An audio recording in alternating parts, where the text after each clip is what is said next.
In this video, we're going to talk about picking your ad strategy. Now, in the next few videos, we'll go through all of the different ad strategies, so you can always revisit this. But I kind of want to make this video so if you're not sure where to start, or you don't have a strategy that you're currently using, or you're looking to add another strategy to your tool belt, so to speak, this video can kind of guide you through that decision-making process. So when it comes to picking your ad strategy, you really want to think of what the end result is for you specifically. For some people, it's going to be get as many clients as possible and at the cheapest cost. That's what it is for most people. It's just the most amount of clients, so high volume of clients. Let me move this over here. Okay, so like I was saying, most people are either going to want the most amount of clients, like the highest volume, or I'm going to drop this a little bit, or getting them at the cheapest cost, right? That's really like the end goal for most people. However, all these strategies will help you get a lot of clients, and most of them will help you get them at a very good cost. We want this to be profitable, right? I think where it comes down to making the decision of what strategy to go with comes down to how your business is currently set up and what you're currently doing. So I think most people are going to fall into a few different buckets.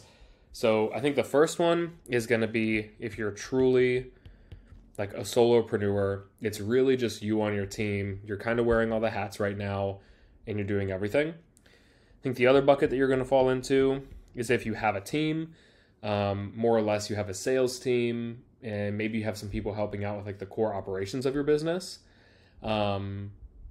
I think that, and then the last one is really if you're really pushing the scale, right? So you're going to fall into one or multiple of these buckets. Let's start with the scale one first. So when I think of this, I think that you already have systems, processes in place. You already are probably using a strategy and running paid ads. That's where you're going to fall into this bucket right here. So you're already running ads. You have a team. And you just need better results. Right? If you fall into this category right here, where you're kind of in that like scale group of people, you're probably going to lean more towards a VSL funnel, or just taking what you're currently using, not implementing one of our strategies just yet, and instead focusing on refining what you currently have. So if you fall there, you probably shouldn't review or implement the next few sections immediately, and we can kind of talk about it, but that's what I'd recommend there. Next group of people is, let's say you have a team. And ideally, when I say team, I'm primarily talking about kind of like a sales team, but you also have support for like delivering your product. If you have a sales team, I think one of the best options that you can kind of plug in for your funnel immediately to get the best results is going to be, and I'll kind of put which ones that you can plug in here. So primarily here it'll be VSL or a low barrier offer funnel, or just refine what you have. So that's going to be best for people that are really looking to scale, right? Then for people that have a team, ideally like a sales team, I think what's going to be really best for them is going to be the VSL or the simplest funnel ever.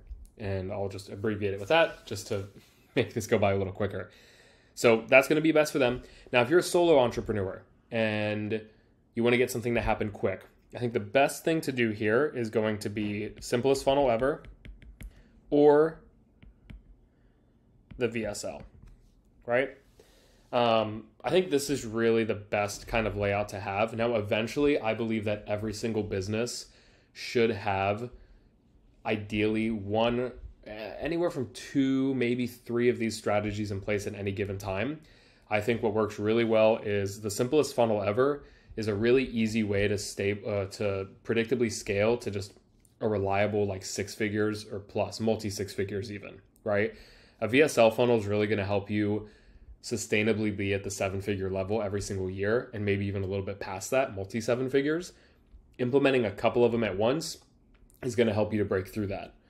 Now, the low barrier offer funnel and the group funnel, for example, so those have kind of fallen to the wayside. And let me Probably should have done this at the beginning, but let's actually go over the few strategies that you're actually going to be using. So let me just go down here real quick. So the main strategies that you're going to be looking at is going to be the VSL funnel, the group funnel, the low barrier offer funnel, the simplest funnel ever. And those are essentially everything. Let me just make sure I actually got that too. Yeah. So those are really the main funnels that you're going to be looking at. So I'd say like more beginner side of things that are going to fit in with like the solo entrepreneur is going to be simplest funnel ever. Let me back up. So solo will work really well here. Solo could work well here as well as here. I'd say top two are definitely going to be those two, VSL and simplest funnel ever. If you've got a sales team, I think the VSL funnel is going to be a really good fit right there. Group is also good as well, but I think that's going to be best. And then if you're really looking to scale, low ticket offer is going to be awesome for people that are looking to scale, as well as this VSL funnel. So that's kind of how you should think about this. Please reach out to me if you have any questions. But that's really the primary way that I like to think about this is solo, you don't really have a team in place, simplest funnel ever, or VSL. If you have a sales team, definitely gun after the VSL, but simplest funnel ever and group could be good. If you're scaling and you already have a strategy, it may not be the best idea to just throw something else in the mix. It's good to have multiple strategies running at once, but you can master one, get that working for you, and then refine by adding in more things. So it may not be a good idea to add stuff. However, if you do want to add something, I really like the low barrier offer for scaling, because if you already have something that works, we can refine it, get more profits from that thing, and use that to fuel the low ticket offer. Low ticket sounds great, but you do need a little bit of money up front to test it, which can be great, but I think you can skip a lot of that testing, which you'll learn in a little bit, by doing a simplest funnel ever or VSL first. So I hope this makes sense. If you have questions, please reach out. But ideally at the end of this and thinking about it, you should kind of have in your head which one you want to go after. And if you need more details, you can check out the other videos to kind of see what the strategies each look like in detail.